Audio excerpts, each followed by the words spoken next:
റസൂൽ പൗലോസ് റുമാനിയക്കാർക്ക് എഴുതിയ റിസാലാത്ത് അധ്യായം 6.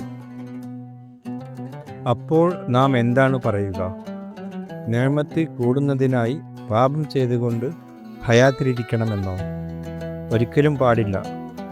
പാപത്തിന് മൗത്തായവരായ നമ്മൾ ഇനി അതിൽ തുടർന്ന് ഹയാത്തിലിരിക്കുന്നതെങ്ങനെ?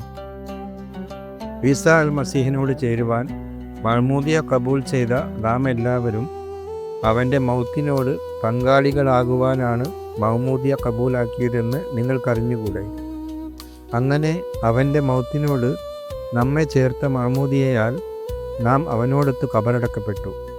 അൽ മസീഹ് മൗത്തായതിനു ശേഷം അബ്ബയുടെ തംജീദിൽ ഉയർത്തെഴുന്നേറ്റതുപോലെ നമ്മളും പുതിയ ജീവിതം നയിക്കേണ്ടതിനാണ് അവനോടൊത്ത് ഖബറടക്കപ്പെട്ടത്. അൽ മസീഹിൻ്റെ മൗത്തിനെ പോലെയുള്ള മൗത്തിൽ നമ്മൾ അവനോട് ചേർന്നവരാണെങ്കിൽ അവൻ്റെ അസ്ഥിയാദത്തിനെ പോലെയുള്ള അസ്ഥിയാദത്തിലും അവനോട് ചേരും. നാം ഇനി പാപത്തിന് അടിമകളായി തീരാതിരിക്കേണ്ടതിന് പാപപൂർണമായ ശരീരത്തെ നശിപ്പിക്കാൻ വേണ്ടി നമ്മിലെ പഴയ മനുഷ്യൻ അവനോട് കൂടെ ക്രൂശിക്കപ്പെട്ടിരിക്കുന്നുവെന്ന് നമുക്കറിയാമല്ലോ. മൗത്തായവൻ പാപത്തിൽ നിന്ന് അങ്ങനെ മുസ്തഖീലായിരിക്കുന്നു. നാം അൽ മസീഹിനോട് കൂടെ മൗത്തായെങ്കിൽ അവനോട് കൂടി ഹയാത്തിലാകുമെന്നും വിശ്വസിക്കുന്നു.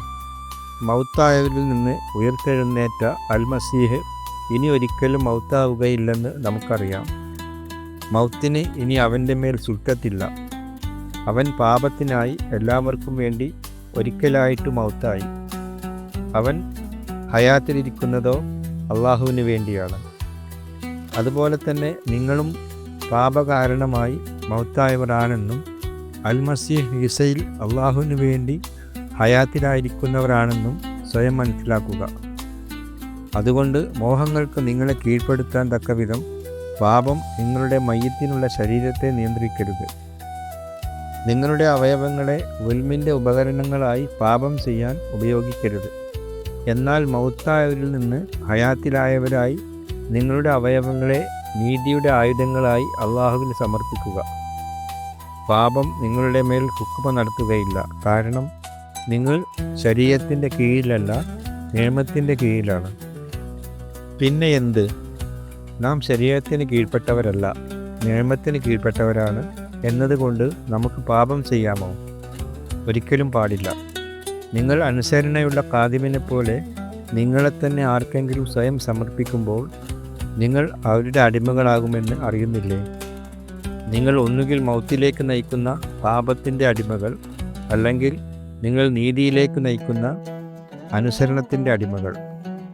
ഒരിക്കൽ നിങ്ങൾ പാപത്തിന് അടിമകളായി തീരുന്നെങ്കിലും നിങ്ങൾക്ക് ലഭിച്ച താലീമാത്ത് നിറഞ്ഞ കൽബോടെ അനുസരിച്ചു. നിങ്ങൾ പാപത്തിൽ നിന്ന് മുസ്തഖീലായി നീതിക്ക് അടിമകളായതിനാൽ അള്ളാഹുവിന് ശുക്ർ ചെയ്യുന്നു. നിങ്ങളുടെ മാനുഷികമായ പരിമിതി കാരണം ഞാൻ നിങ്ങൾക്ക് മനസ്സിലാകുന്ന രീതിയിൽ സംസാരിക്കുകയാണ്. ഒരിക്കൽ നിങ്ങൾ നിങ്ങളുടെ അവയവങ്ങളെ നജസിനും ഗുൽമിനും അടിമകളായി സമർപ്പിച്ചിരുന്നു.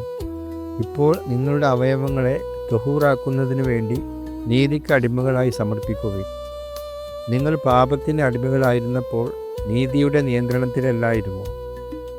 ഇന്നു നിങ്ങൾക്ക് നാണമായി തോന്നുന്നതും അന്നു ചെയ്തതുമായ കാര്യങ്ങളിൽ നിന്ന് നിങ്ങൾക്ക് എന്തു ഫായ്ദ കിട്ടി? അവയുടെ അവസാനം മൗത്താണല്ലോ. എന്നാൽ ഇപ്പോൾ നിങ്ങൾ പാപത്തിൽ നിന്ന് മുസ്തഖീലായി അള്ളാഹുവിന് അടിമകളായിരിക്കുകയാൽ നിങ്ങൾക്ക് ലഭിക്കുന്ന ഫായ്ദ വിശുദ്ധീകരണവും അതിൻ്റെ അവസാനം ഹയാത്തുൽ അബദിയയുമാണ്. പാപത്തിൻ്റെ ശമ്പളം മരണമാണ്.